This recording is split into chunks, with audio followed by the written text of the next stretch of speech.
ଯୌତୁକ ପ୍ରଥା ଏପରି ଏକ କୁପ୍ରଥା ଯାହା କେବଳ ଝିଅମାନଙ୍କ ସ୍ୱପ୍ନକୁ ଧୂଳିସାତ କରେ ନାହିଁ ବରଂ ସମଗ୍ର ମାନବ ସମାଜ ପାଇଁ ଏକ ବ୍ୟାଧି ସଦୃଶ୍ୟ। କିନ୍ତୁ ସନ୍ଥ ରାମପାଲ ଜୀ ମହାରାଜ ନିଜ ଆଧ୍ୟାତ୍ମିକ ଜ୍ଞାନ ବଳରେ ଏହି କୁପ୍ରଥାର ମୂଳୋତ୍ପାଟନ ପାଇଁ ସଂକଳ୍ପବଦ୍ଧ।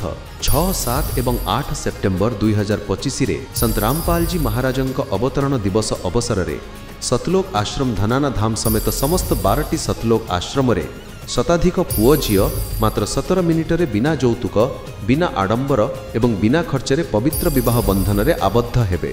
ଏହି ବିବାହରେ କୌଣସି ପୁରୋହିତଙ୍କ ଆବଶ୍ୟକତା ନାହିଁ।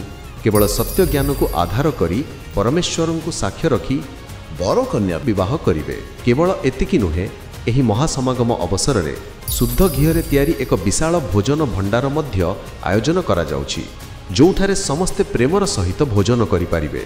ଆସନ୍ତୁ, ଆପଣ ମଧ୍ୟ ନିଜ ପରିବାର ସହିତ ଆସନ୍ତୁ ଏବଂ ଏହି ଭବ୍ୟ କାର୍ଯ୍ୟକ୍ରମରେ ସାମିଲ ହୁଅନ୍ତୁ।